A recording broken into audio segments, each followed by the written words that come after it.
When applying for a network engineer position, there are two types of contracts that you should be aware of. One of them is as a full-time employee, meaning you'll be working as an employee for that company. And the other one is the contract or freelance. It means that you'll be providing your services for that company. But what is the difference between these two? And what is the best option for you? Now, I'm going to use an example for a job post that I saw on LinkedIn, and hopefully by demonstrating the different benefits and advantages and disadvantages, you'll be able to come up with a conclusion by the end of this video. Okay, by searching on LinkedIn for a senior network engineer position, I found this job post for a post-sales network engineer, and they are paying 60,000 euros. And if we scroll down, it's actually 60,000 euros per year, not per day. So, and plus you have a package, so that includes the company car, 30 days holiday, and home office, almost 100%. Yeah, that's great. So we're going to use this as an example and kind of understand what's going to be the difference between a full-time employee type of contract or as a contractor. Okay, so I have this Excel sheet and we're going to use to compare the different options between the employee and the contract or freelance type.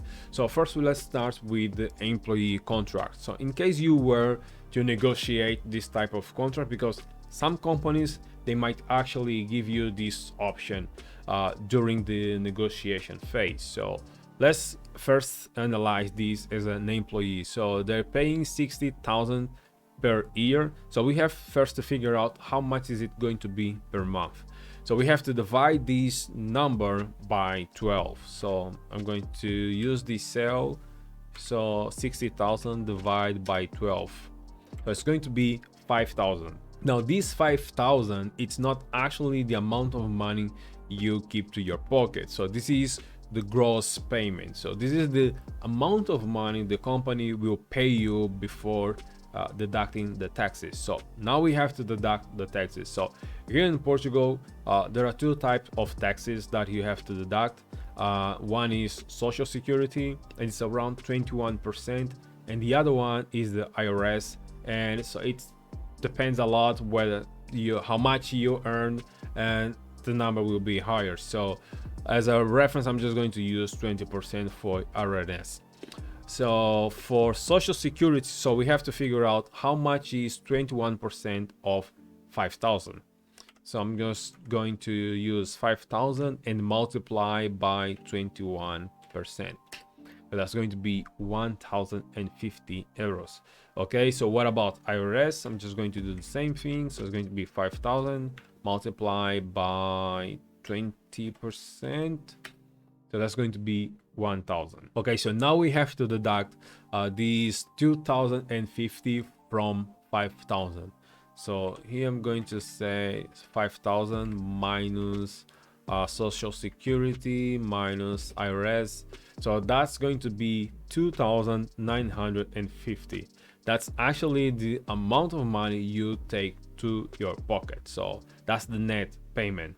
Now, some companies might also add some benefits, as we saw, like the company car or health insurance, or a couple of things that might not be in the job post at first time. Okay, now 2,950, that's how much you take to your pocket.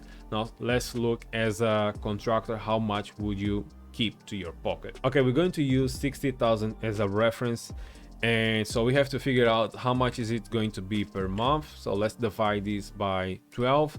So it's going to be 5,000 euros. Now, it looks like it is more money than as an employee. So employee, you would be receiving 2,950, but as a freelance, you're getting 5,000 euros. So that's a lot more, right?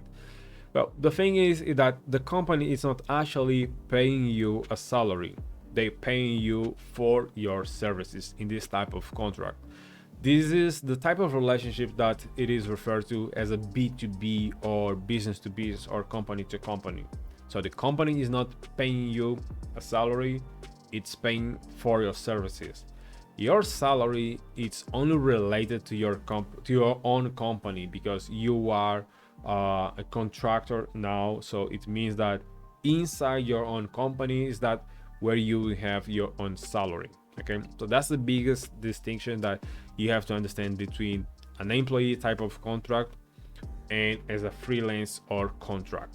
Okay, now in terms of benefits, it depends a lot on the type of agreement you make with the company. In some companies, in some projects I've worked on, you might get the same benefits, some of the same benefits as a full-time employee, but things like holidays, the company won't pay you for holidays, because again, you are not an employee for that company in case you work as a contractor. But things like health insurance, they might be the same, and the training. So there are a couple of things that you might lose as a contractor versus as an employee.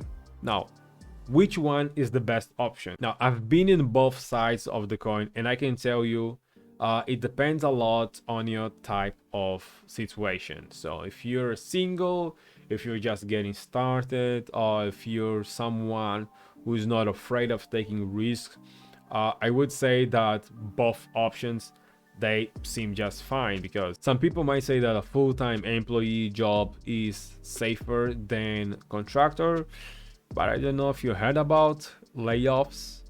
That was a safe job, actually. So safety shouldn't be the main concern for you. Instead, you could evaluate on taking the best of both options. So for this project, for instance, you could apply for a full-time employee type of contract, but also be available for a contract type of roles, where you can get as many projects as you can, as long as you learn and improve your time management skills. Is it more challenging? Yes. Is it doable? You can bet that. Okay.